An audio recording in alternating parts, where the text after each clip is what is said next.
Alright, we should be live. We're back. We're working on Ygra, Eater of All. Here it is in case you haven't seen it. It's been it's been a hell of a week.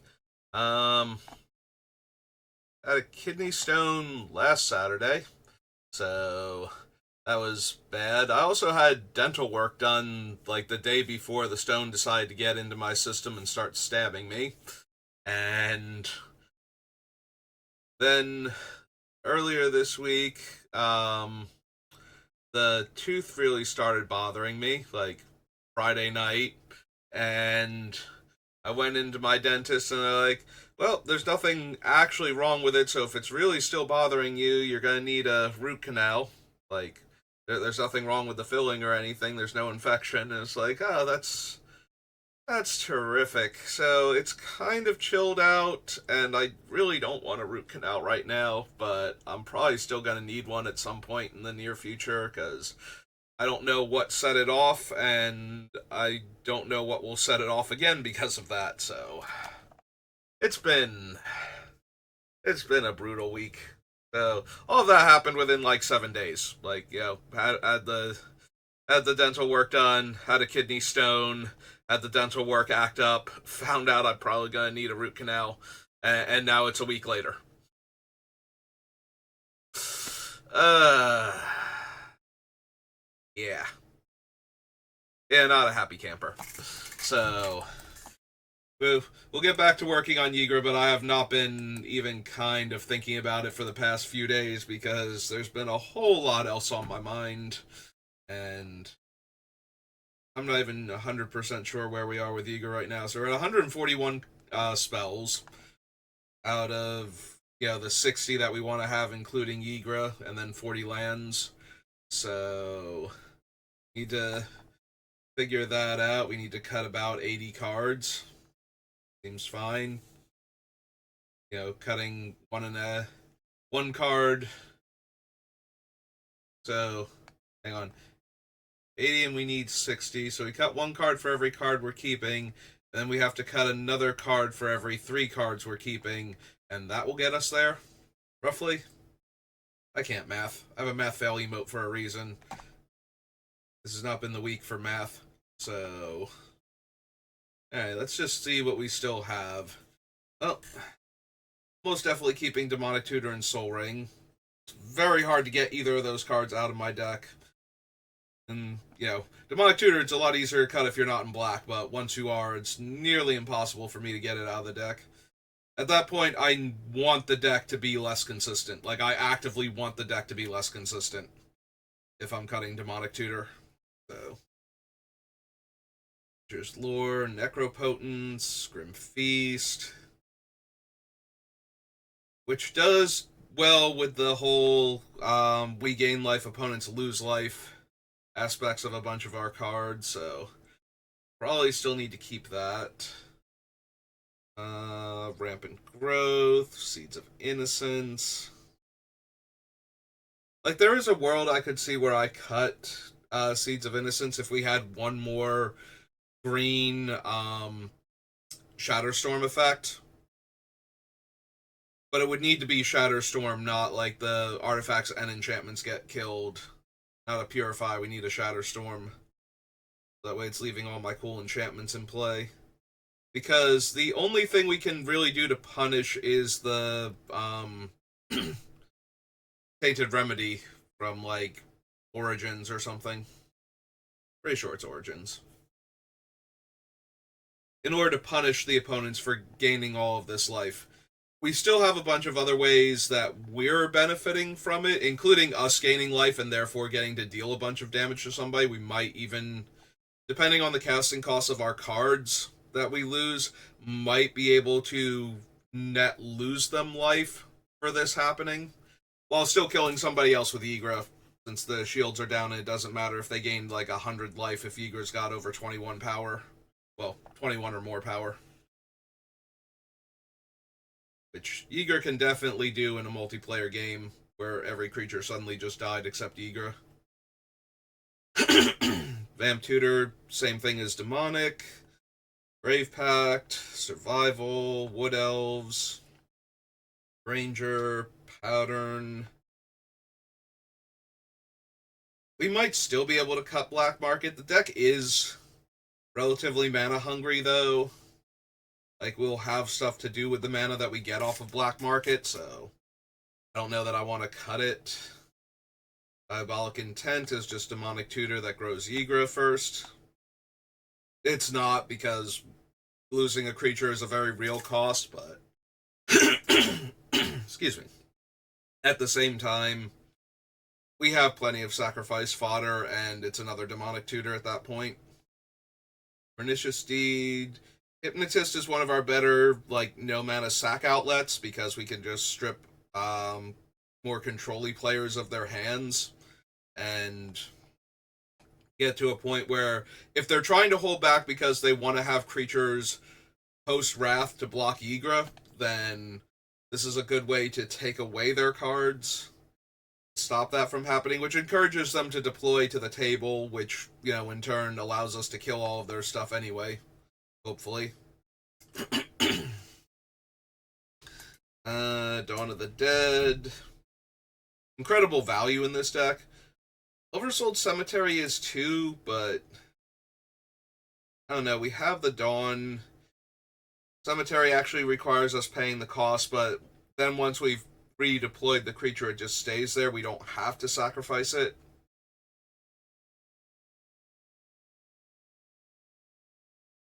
I mean, I still want it in the deck, but we are getting to the point where I kind of want everything that's still on this list to be in the deck.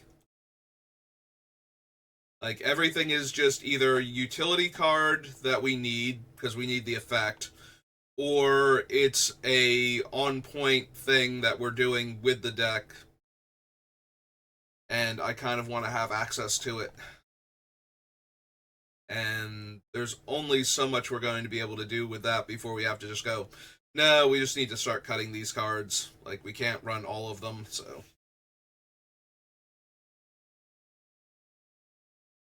Kama's Reach, Grave Robber, Sakura Tribe, Sensei's Divining Top, Doubling Season, Farseek. Really do want Savra as another. It only works when we lose black creatures, but she does function as another, what's its name? Grave Pact. And we're also gaining life each time we lose a green creature if we.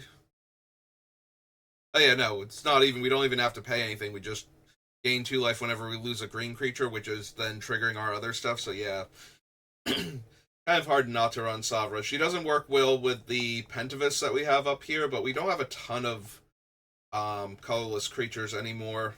Like, we got rid of all the Eldrazi stuff. I think we might still have like 1 or 2 of the Eldrazi makers on the list, but most of them are gone, so.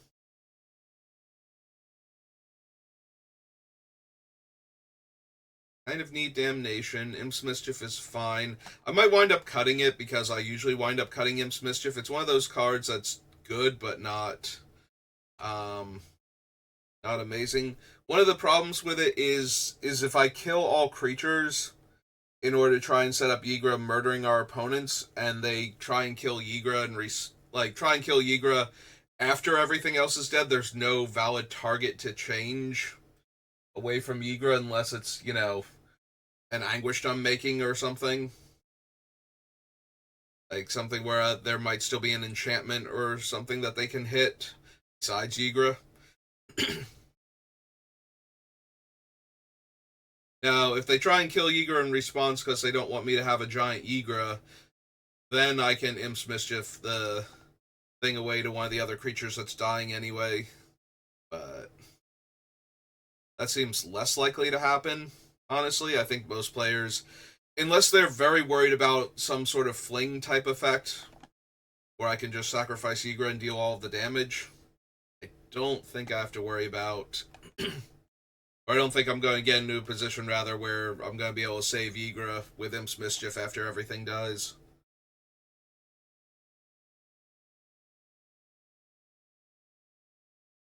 Alright, let's see.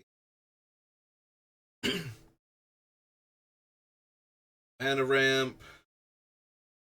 Good interaction. The downside to Woodfall Primus is it does not kill creatures under Ygra. It specifies non-creature permanents, so it does get rid of all those other problematic things, though. And we have ways for it to just go infinite anyway. Not many, but we have them, so right now. I really want to keep Necrogenesis as my graveyard hate that makes creature tokens, and itself is an enchantment, and therefore doesn't get swept away with most of my removal spells.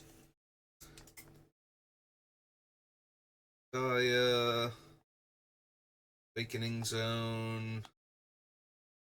Yeah, we still have Awakening Zone and Pawn of Ulamog. I think we got rid of the other ones. I know we got rid of the From Beyond.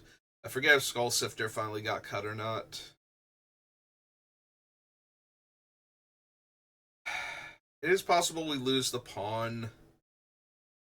He's going to get swept away with all of the other destroy all artifacts things, so we would get replacement tokens for him. Or no, not for... Well, we wouldn't get replacement tokens for him, but we would for all of the other non-token creatures I have that are dying. And he would still count for things like Open the Graves and whatnot. But I'm wondering if I just want cards like Open the Graves that are less likely to get swept away. All my other creatures die. I could see that being the case. Like, he's on the list because every time one of my non-token creatures dies, I get a replacement token. And if we have enough different effects that are doing that, then one of my creatures dying actually gives me, like, 4 other creatures to work with. And therefore 4 other creatures to sacrifice for various effects. But I don't think we need all of them, and the fact that he gets swept away with the removal spells that I kind of want... You know, the benefit of having the mass removal spell that doesn't hit my enchantments is that when it misses things like Open the Graves, then I get all these replacement bodies for all the things I just lost. And if I have enough of them, I'm getting like 2 or 3 creatures instead of just 1 for every non-token that died.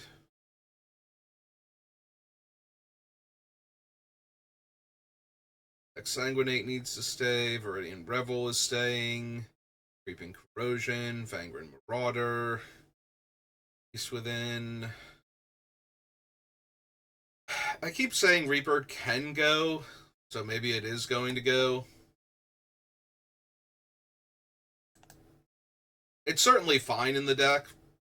We're losing creatures all the time, so being able to reach out and kill a specific creature that isn't a demon is usually going to be pretty helpful. But it takes an awful lot of fodder to keep a creature under my Grave Pact effects, so maybe if we get rid of the Reaper, we'll still be pretty okay. I did like that the Reaper works with the Grave Pacts, whereas a card like Attrition doesn't. Like, I'm going to sacrifice this creature to destroy target creature, and then you're going to sacrifice a creature. Well, then I'm going to sacrifice the thing that you're targeting. You know? I'm going to lose it anyway. Now, granted, all the other players at the table are still losing something, but you're not exactly getting it. You're basically going, okay, I'm going to make you sacrifice that non-black creature specifically, because it's going to die anyway, unless you have a way to save it and another creature you don't mind losing. Excuse me. Yeah, keeping Blood Artist. Still keeping Jared for right now. We might be able to cut him, but he is basically our fling effect, where we get to deal damage equal to the power of the creature. So, throwing our commander at somebody might just kill them. We really needed to take a player out of the game. As it, like, we don't get commander damage from that. That's not a thing. But we do get his power as damage, which... or Ygra's power as damage, which, you know, might very well kill a player that had enough blockers and we couldn't get rid of them.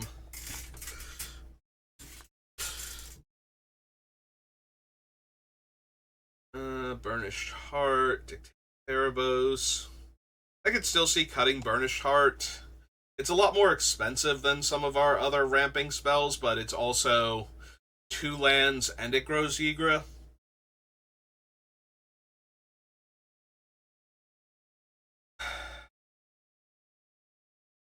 We have cut a bunch of token makers. It's possible we don't need Sidisi anymore. Like, we still have a bunch of them, though, is the issue. But Sidisi's a lot more expensive than Diabolic Intent, and the 4/6 Death Touch body isn't, you know, anything too crazy. Fine, Bloodlord, we definitely need. Zulaport Cutthroat. Yeah, there's the Sifter. If I'm cutting the pawn, I'm definitely cutting the Sifter. I think I cut the Sifter before the pawn. If I was going to choose between the two of them. Like, if I got the Sifter, I'm like, maybe I don't want to cut all of these. I think I would put Pawn of Ulamog back in before I would leave the Sifter on the list. Because it's just more expensive, and them being 1/1s isn't as important as getting them, so.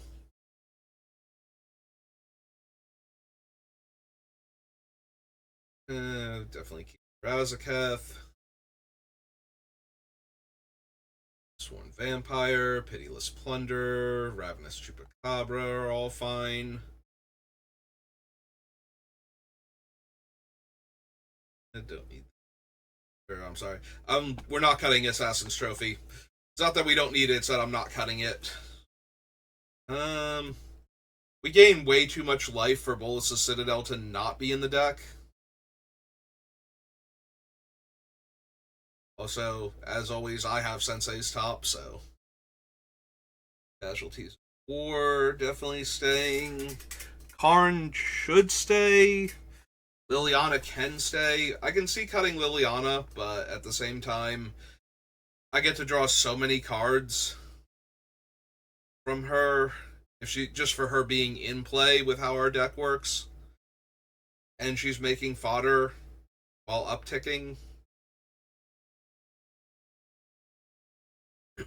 Also, she combines really well with Grave Pact effects, where it's like, okay, I lost 2 creatures, and everybody has to sacrifice 2 creatures, so now everybody else has to lose 4 creatures total. So definitely want to keep Cauldron Familiar. That one, that one's too much of a machine gun in this deck. Like, each opponent loses a life and we gain a life, so that's already triggering all of my when I gain life, opponents lose life effects. And all of my creatures, including the cat itself, are food, so sacrificing a food to bring the cat back is pretty readily done in this deck. So, yeah, I think Cauldron Familiar is going to make it all the way to the end. Great Henge is fine. It gains me life, makes some extra mana, is very cheap to cast with Ygra, and draws me extra cards for my non-token creatures coming in.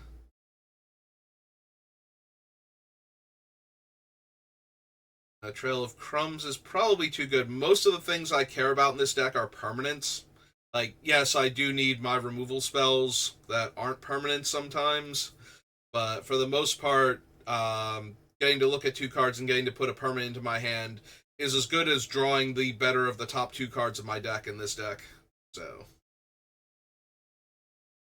and we will be sacrificing a lot of food.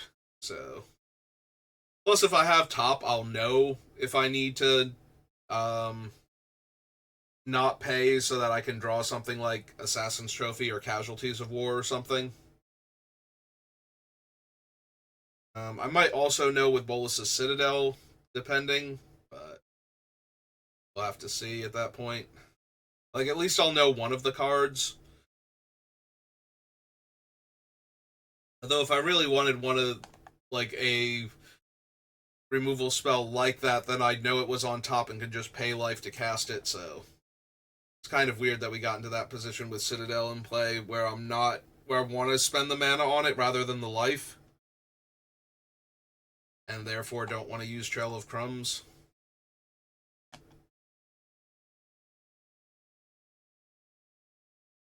Shadow Spear we're keeping to give Ygra Trample, and also Lifelink, because let's face it, Ygra's going to be huge, so Ygra having Lifelink is actually super helpful. I still don't want to go back and add in Loxodon Warhammer again. Like, I think that's a bit too clunky in this deck, but the Shadow Spear is definitely worth the effort. Also, the ability to kill our opponent's hexproof and indestructible creatures.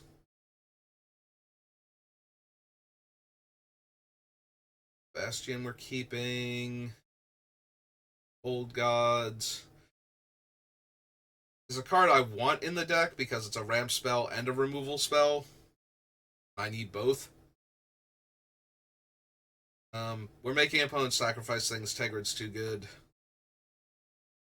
Witherbloom makes too many bodies and lets us get a bunch of mana for 10 life. Is another way we're draining the opponents when we gain, and is a way to sacrifice creatures. Not a free way, but a cheap way, so still probably good enough. Massacre is a mass removal that drains our opponents. Safekeeping. We took out the other thing for, so I definitely want safekeeping. I want ways to protect Ygra. So maybe we can lose Imps Mischief if I have safekeeping. Maybe safekeeping. If the whole point of Imps Mischief is to protect my thing, then safekeeping is doing a better job of protecting Ygra after we wipe the board, and it still lets me protect all of my other permanents. It doesn't let me kill one of my opponent's permanents that's a valid target for the removal spell, but it lets me give it indestructible to get around mass removal also. So yeah, maybe we can lose Imps Mischief then. Let's go back and find it and get it off the list.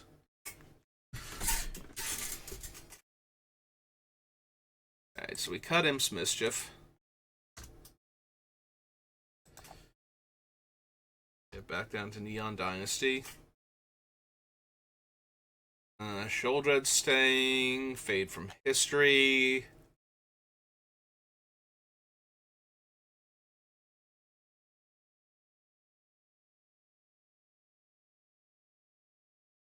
So the downside of Fade from History is that it's going to kill all enchantments, which is a little bit rough.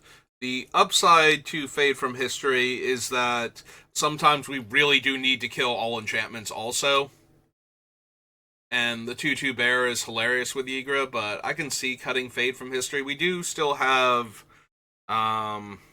Pernicious Deed and the Season, Green Season, that can kill all enchantments. And we have a few cards that will kill artifacts or enchantments. So we can, like, the only time it's going to be a huge issue is if somebody is going super wide with enchantment effects and we need to kill a whole lot of them in order to break up what they're doing. You know, like, killing one or two enchantments just slows them down a little bit. It doesn't actually stop them.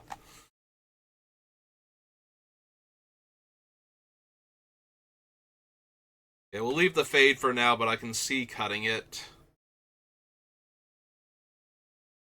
Driftnod doubles up on my death triggers, which we have a ton of.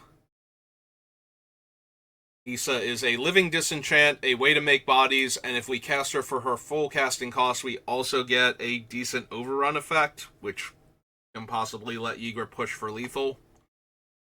So, kind of want to keep that. Bats are still fine. We still have enough token makers. We might get to the point where eventually we don't, but we make so many token foods and then have a bunch of things that care when our things die and make more tokens that the bats are probably still worth. Peregrine throws in an extra food. Even when we're making food, he throws in an extra food, so. Experimental Confectioner. Every time I sacrifice a food, it's not when one of my foods dies. Every time I sacrifice a food, I get a rat. and it doesn't care why I'm sacrificing them. And the rats will be food, so I can just keep replacing rats if I have a free sack outlet and a drain effect. Actually, yeah, experimental confectioner is just lethal at that point. Like, excuse me, all the rats are food, so every time I sacrifice one of them, I get another rat. And any free sack outlet then lets me drain all of our opponents for lethal. Okay. So we have our out if somebody's gained infinite life, or we're up against it and we only have like a small Ygra, and or we can recast Ygra and still have mana left over, and if we can top deck the confectioner, we can actually set up a lethal loop where we're just getting our replacement rat for everyone that we sacrifice. So yeah, okay, we'll leave the confectioner in, if only just for that.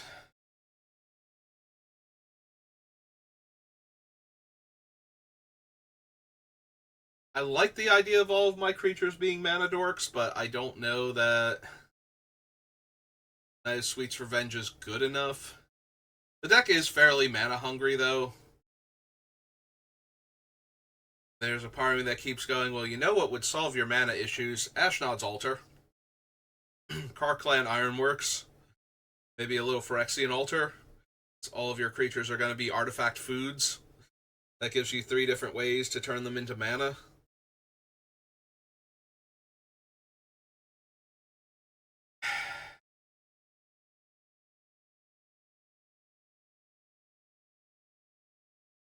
It's fine as a way to sacrifice foods to draw cards.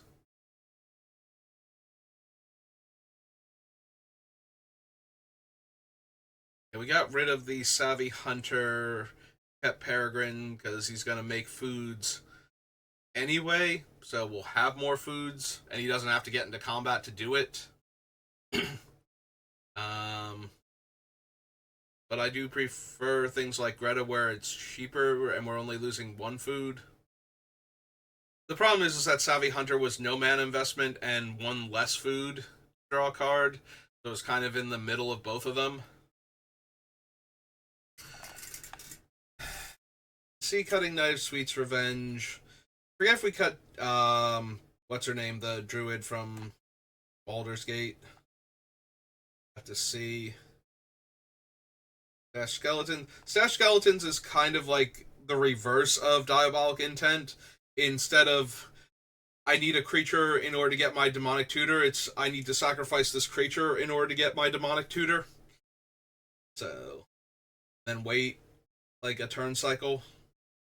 I can't sacrifice the enchantment at instant speed to tutor, and it has to be at my end step. I don't control a suspicious skeleton.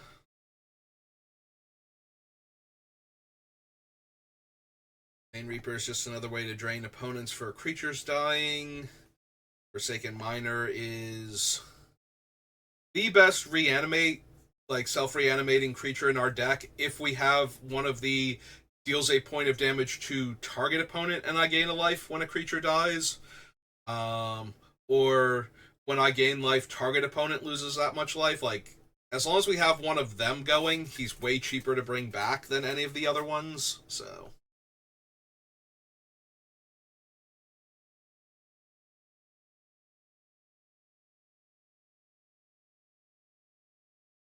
I don't want to lose the Bristlebud Farmer. He's basically another Trail of Crumbs that makes 2 food when he comes in and is a 5/5 trampler. But he does have to attack in order for me to get the card.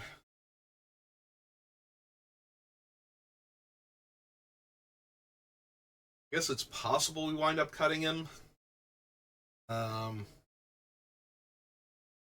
so Camellia is kind of in the same boat as Experimental Confectioner, since all of the squirrels will be food. Whenever I sacrifice one of them, I get an immediate replacement squirrel. So probably too good.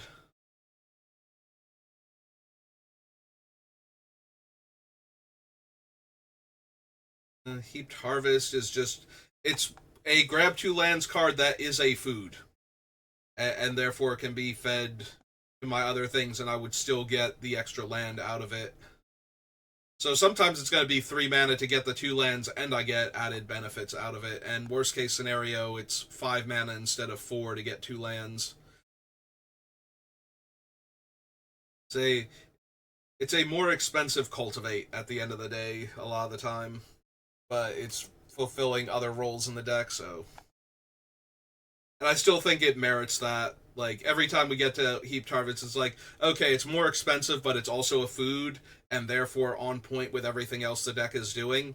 And I feel like that is still true at this point. It's like, no, we really don't need like one of the 4-drop. Just get 2 lands out of my deck, like get 2 basic lands out of my deck.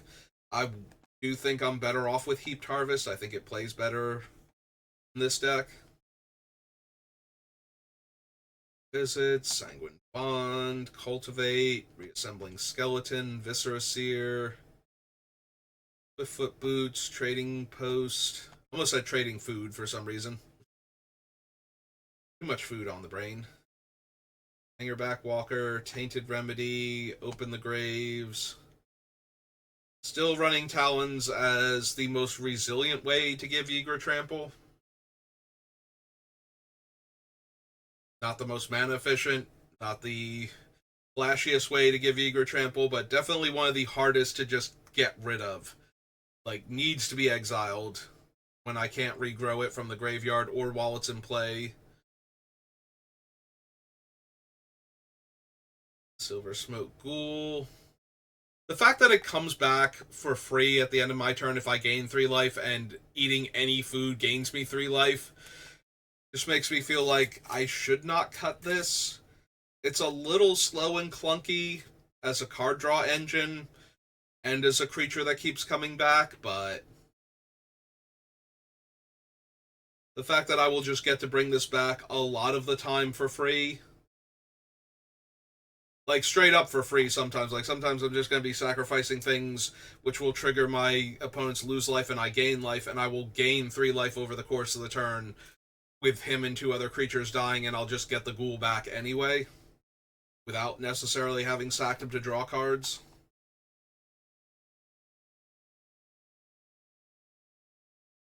I would cut Bramble Sovereign, but it copies too many of my Aristocrats' payoff creatures. Like, I would love to have an extra Blood Artist or Zulaport Cutthroat in play. And giving our opponents extra creatures also does not hurt as much as it does in other decks. Like, we actually want them to have more bodies sometimes so that we have more things to kill for Ygra. And sometimes we can politic our way into getting them to, like, help us out. You know, here, have an extra copy of that, you know, Ravenous Chupacabra effect and kill this creature also, please. And I'll spend the mana, you get another 2/2 if you use it to kill that creature. Right? We can agree on that. Yawgmoth is probably our best sack outlet right now. 1 life to draw a card, no mana investment. And you can always sacrifice a creature to draw a card. Because you have to choose targets before you pay costs, you can choose the creature that you're sacrificing as the target of Yawgmoth's ability for the -1/-1 counter, and then sacrifice that creature. And oh wait, no, hang on. I think I said this before. That does technically work as a way to sacrifice the creature, but you won't draw the card, is the problem. Because then the target is invalid. So the card draw effect doesn't happen, right? I think I started this before because that is a valid thing you can do if you just want to sacrifice the creature, but you do not get the card draw at that point. Put the -1 if you try to put the -1/-1 counter on the creature that you're sacrificing. So yes, it is a pay a life to sacrifice a creature, but you get no other benefit other than sacrificing the creature at that point. They're probably going to want to put the -1/-1 counter elsewhere. Yeah, I think I started to do this before with Yawgmoth, and I'm like, wait a minute, no, hang on. Only 1 target. I will remember eventually. I remember while I'm saying it, actually, so it's not like I'm going to do it in the middle of a game, most likely, unless I'm playing on Arena. I've already clicked on the card and start sacrificing. I'm like, no, wait, stop, that was bad, but it's too late. I've already pushed all the buttons.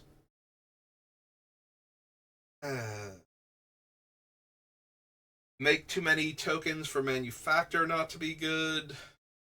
Specifically food tokens, but and he does require you making tokens. I point this out every time we get to him. Like this does not trigger if we cast like heaped harvest or for our non-token creatures coming into play.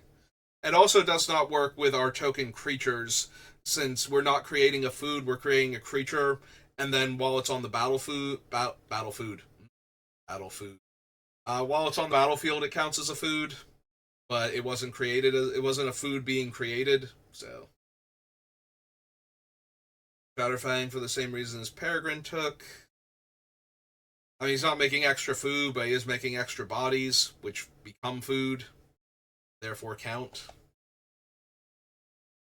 I guess with Eternal Witness, Open the Grave, or not Open the Graves,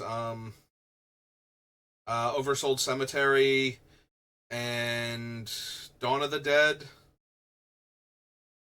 Like, we're losing another way to get back one of our spells, you know, like an Assassin's Trophy or Windgrace's Judgment or something, but it's also not the most mana efficient of creatures, so I think we can cut the Timeless Witness.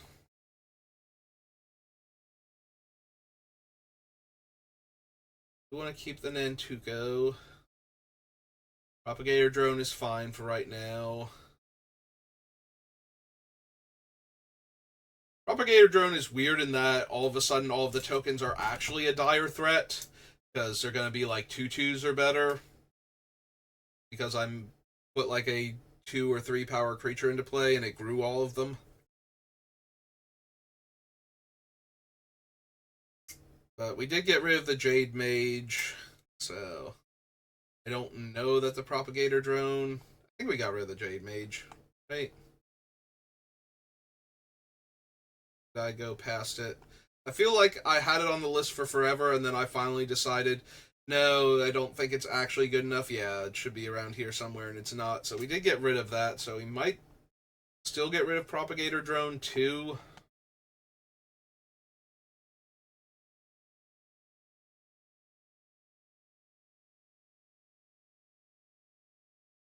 So far, keeping Soul Trader, keeping Bobble Saga, Black Market Connections is probably still too good. Toxic Deluge, Grace's Judgment. Yeah, I tried to talk myself out of Black Market Connections over some of my other like card draw, like repeatable card draw and whatnot, and it's just like no, no. I think especially in this deck where life is a lot less of an issue, Black Market Connections is just way stronger.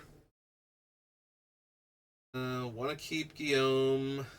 I do want to keep Thieving Amalgam, but we might get to a point where it's just not worth it. True. We have a bunch of other ways to get back our dead creatures too. We have Vainwitch Coven, and we have um the Jumpstart Witch too.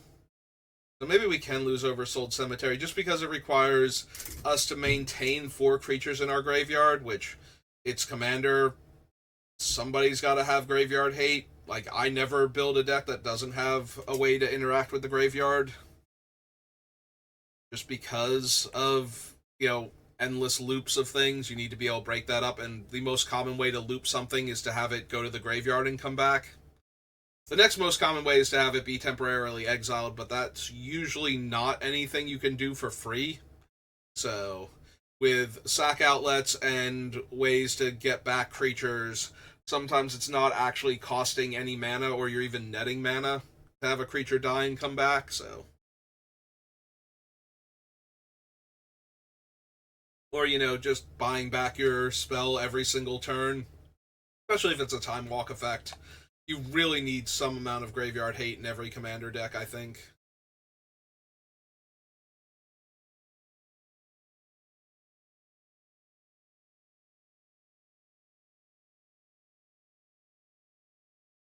Light Mound, which gets us a free creature when our things die.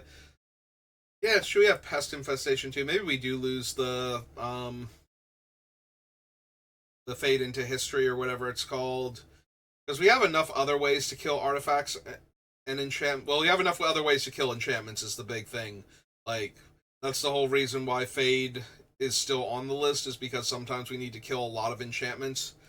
Now, granted, it costs 7 mana to kill 3 enchantments with this thing, but maybe between all of the enchantment hate we have enough.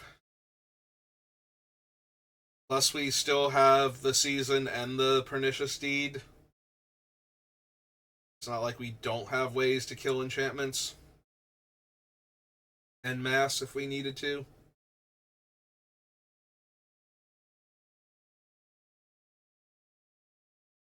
Prowling Geistcatcher is just too interesting in this deck. Sack a creature, it gets exiled, this thing dies, or bounces back to my hand, or does literally anything other than exist on the battlefield, and we get our stuff back.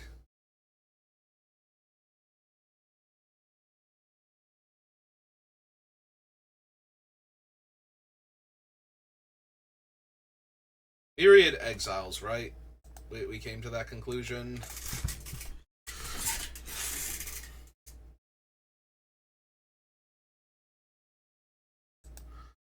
Double check Myriad.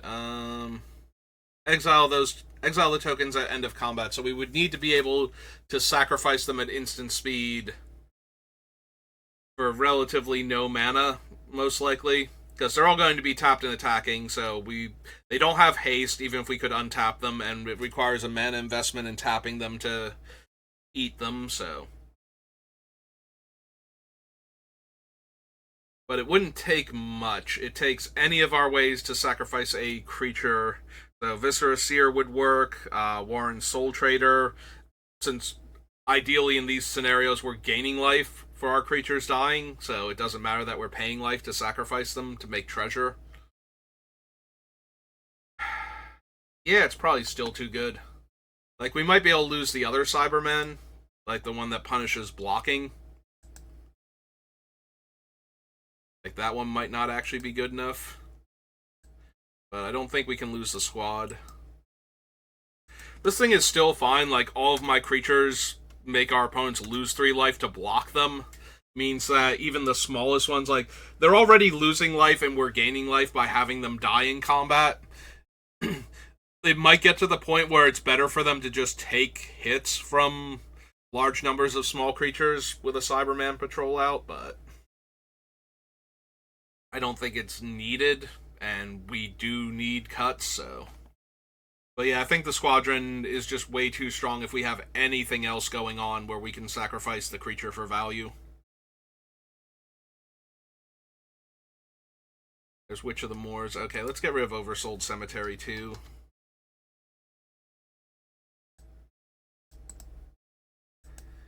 Alright, so that's 7 cards off the list.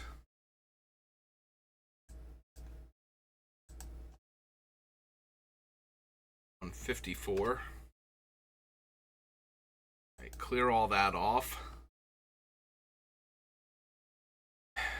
Alright.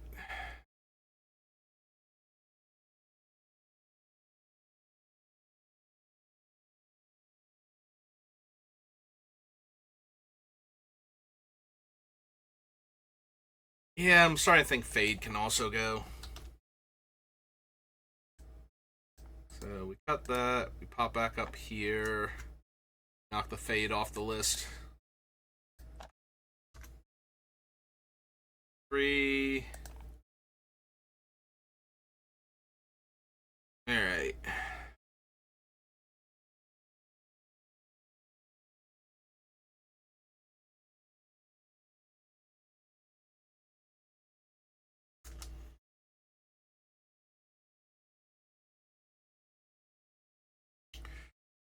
I'm starting to get curious as to what all of my ways to sacrifice creatures are. Like, do I have too many? Not enough?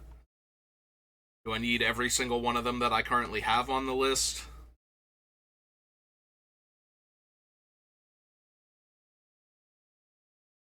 I think I'm mostly concerned with repeatable ways. I think Sadistic Hypnotist is the first one. Let's double check that, though. Alright, Demonic Tutor, Soul Ring, Nature's Lord, Necropotence, Grim Feast doesn't actually let me sacrifice anything.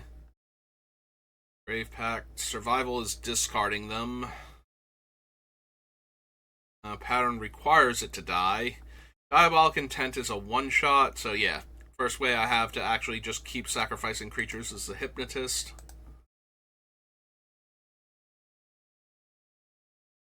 Notably, the Hypnotist does not work with the myriad creatures. Like, I can't sacrifice them since I lose them at end of combat.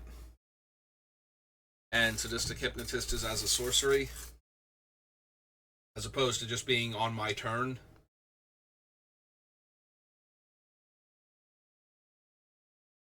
Free of Pain, Glisa, Lightning Greaves. Yeah, Pentavist can only sacrifice its own tokens, so that's not really helping with a lot of things. There are a few things where it's okay with, but like, it is still a creature that's coming into play and being sacrificed, so I am still getting all of the triggers, but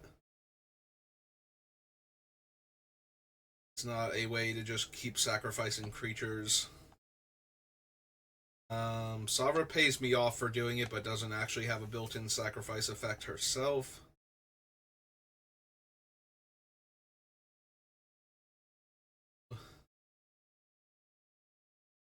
Waking Zone makes creatures I can sacrifice, but it's not the same thing. What we're trying to find. Alright, Jared is a way to repeatably sacrifice things. He requires a mana investment, but so do a lot of our other things, so. But he is a repeatable way to sacrifice creatures. DC is a one-shot, so I don't think we bother with her.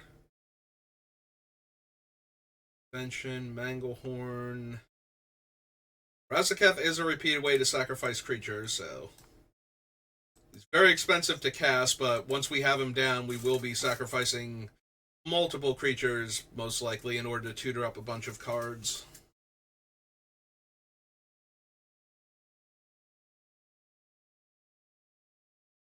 Please let me sacrifice creatures. Lily is repeatable, but she's not, like, infinite. Like, we can't use her every single turn to just sacrifice creatures, so I don't know that she actually meets. She feels a little more like the I can do this once or twice, rather than a payoff for doing it, like a way to keep doing it every single turn.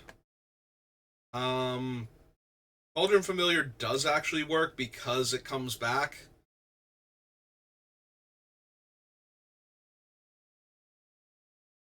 I think we count that as a repeatable sack outlet.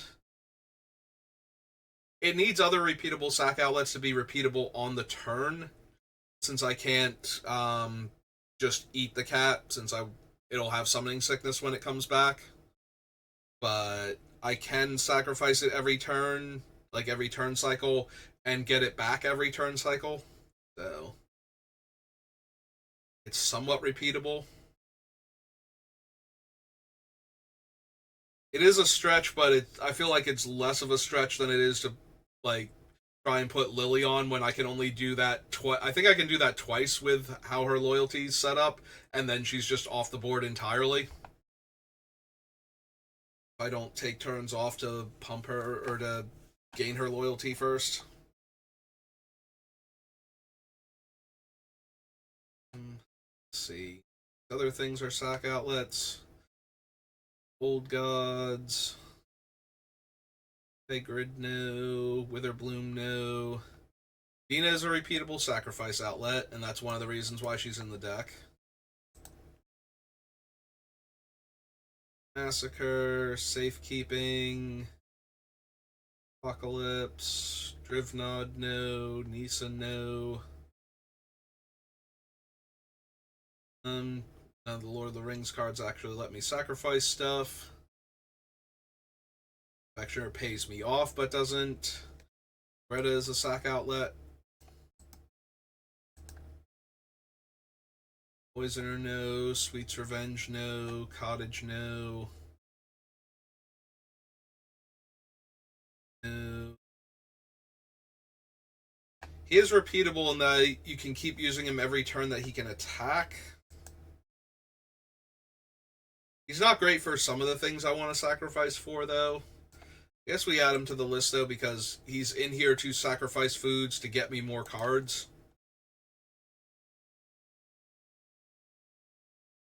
Camellia does work because her ability to forage lets me sacrifice anything that's currently a food.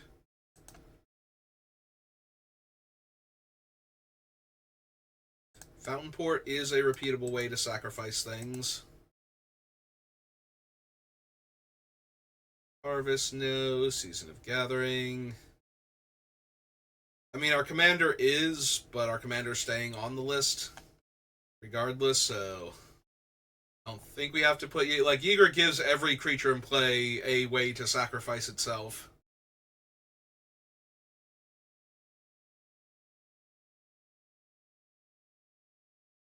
Viscera Seer is one of our better sack outlets because it's free.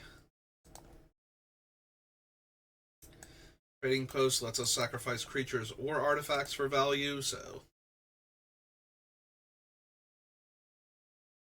Tainted Remedy, Open the Graves, no.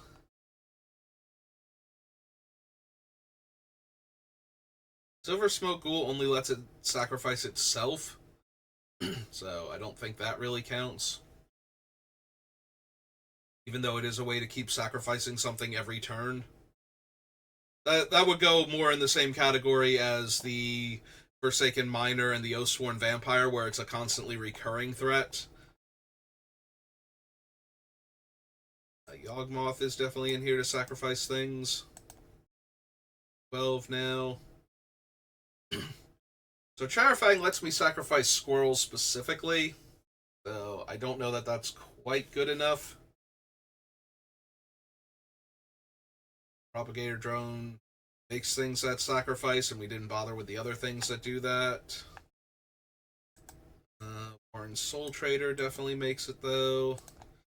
Saga makes it. 14. Algum. Gnome. Gnome does let me sacrifice a food for 1 mana in order to do things, so... Is a functional sacrifice outlet if I need... Like, he's not giving me the same value that a lot of the other ones are, but if I just needed to sacrifice something, like if I brought it back with Dawn of the Dead or something, at least Guillaume would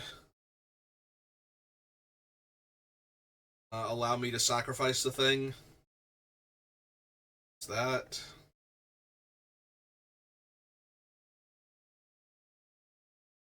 Calamity, Brewmaster, no. Quad, no. Vending Machine pays me off for sacrificing. Alright, so yeah, these are all of our sacrifice outlets.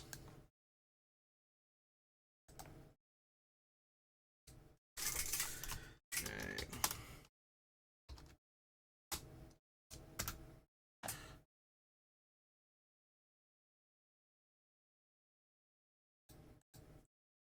Hypnotist, Jared, Razaketh, Familiar, Dina, Greta, Bud, Elia, Fountain Port, Viscera Seer, Trading Post, Moth, Soul Trader, Saga, Yom, and that's it. Okay.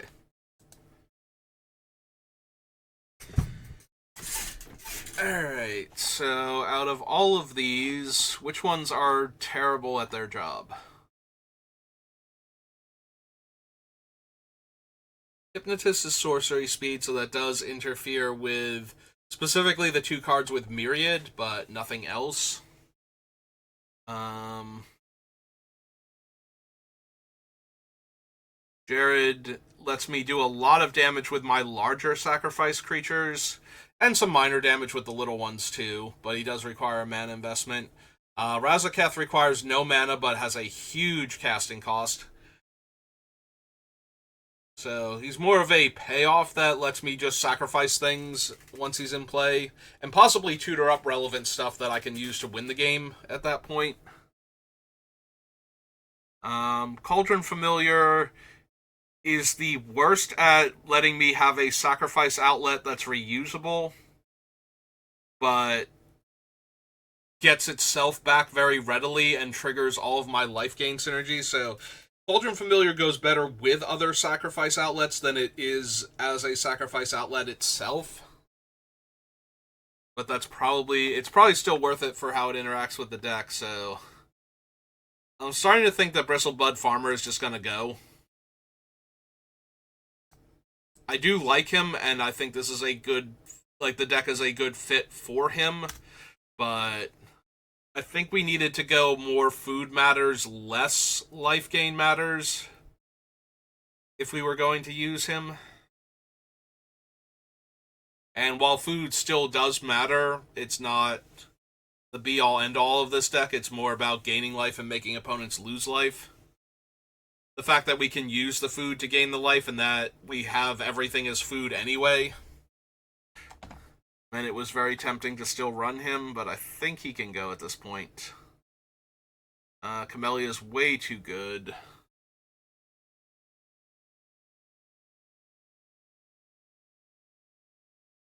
Discard a card to gain 4 life.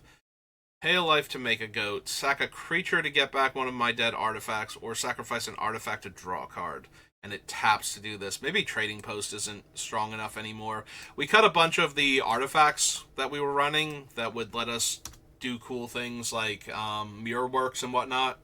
And we wanted ways to get them back, but now a lot of our artifacts are only artifacts because of Ygra. So, not running a ton of other artifacts, so I think we can cut the Trading Post.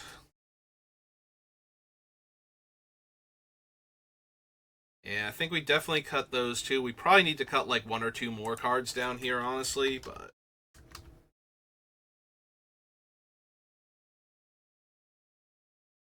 I think we lose the Trading Post, and I think we lose Bristlebud.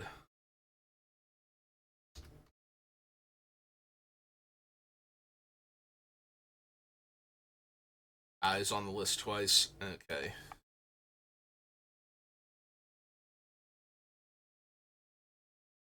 Under card draw. Yep, no, that makes sense. And there he actually is. Okay. Got 2 more off the list. Brings us down to 151. And we're right about the hour mark. So I think I have to call it there. Sorry I spent so much time, like, refreshing my brain on the list, but like I said, it's been a rough week, and I had no idea where we were with the deck anymore, so I had to take a moment to go over all of the cards and just refresh my memory. But yeah, that's going to do it for me for right now. We're making progress. We're cutting about 10 cards per thing, which is a little slow, honestly. Like, normally 10 cards in 1 hour is because we're near the very end, but we're not, and we're still struggling with cuts. Well, I am anyway.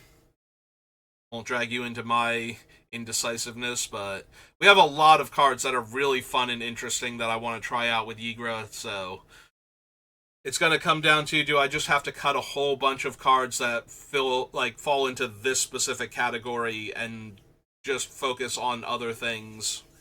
But we'll see. I'll try and do better next time, but no promises, because this has been a very slow and grindy build. We are getting very close to Duskmourn, so I would like to get Ygra done so that we can pick a Duskmourn commander and start building. But that's going to do it for me for right now, so thank you for watching, and I will see you next time. Have a good rest of your day.